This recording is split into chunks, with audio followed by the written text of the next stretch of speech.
Lisa Rinna spent 8 seasons being one of the most talked about, most polarizing, most everything women in reality television history. She was villain-edited, fan-hated, grief-stricken, and ultimately pushed out of a show she gave a decade of her life to. And now, she's written a whole book about it, and she is not holding back for a single second. Let's start with the thing Lisa wants people to understand most. What audiences saw on RHOBH is a sharp contrast from her real identity. She described her personality on the show as heightened, not fake, but amplified in a way that didn't reflect who she actually is as a person. Think about that for a second. 8 years. 8 seasons of being watched, judged, and talked about. And she's sitting here saying that wasn't even fully her, that the version of Lisa Rinna you saw on your screen was a production, a heightened character built for television. And the network? She compared Bravo to the controlling Hollywood studio systems of the 1930s,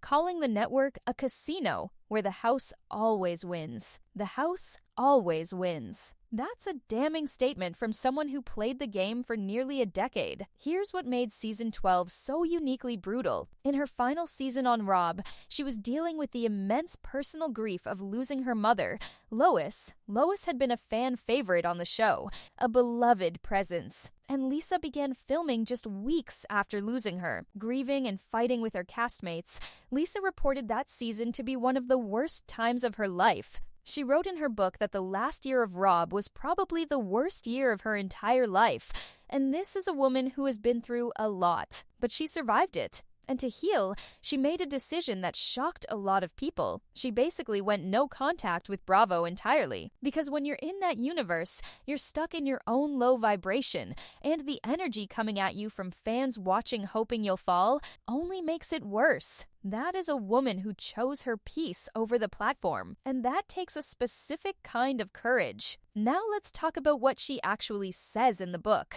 because this is where it gets explosive. Lisa addressed the Kathy Hilton meltdown in Aspen, writing that she witnessed Kathy's bad behavior over the course of filming that season and believed the Hiltons had tried to hide it for years. She didn't stop there. She accused the network of protecting Kathy and giving her special treatment, claiming she went down and took the fall because Bravo had spent too many years and too much money protecting the Hilton name. And when it came to the reunion, the moment everything imploded, she recalled seeing Kathy's publicist there, noting that Bravo must have allowed it since cast members were normally not permitted to bring anyone. She felt she had nobody in her corner and said her claws came out because they were coming for her. And then there is Andy Cohen. She called him shady for leaking her text messages in his own book and claimed he never had her back. She reportedly burned his book in her fireplace. That detail alone tells you everything about where she stands. But here's the part of this story that people are sleeping on. Lisa Rinna did not crawl away quietly. She reinvented herself once again competing on The Traitors Season 4, winning Female Star of the Year at the Critics' Choice Awards,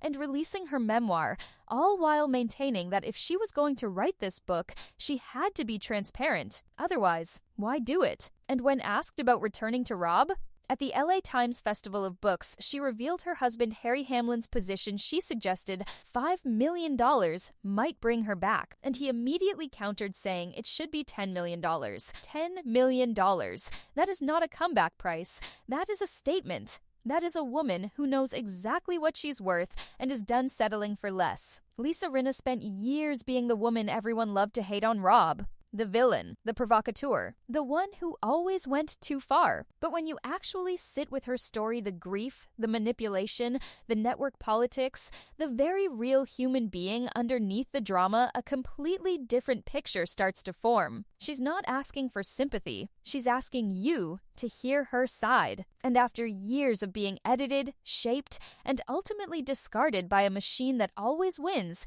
she finally gets to tell it herself.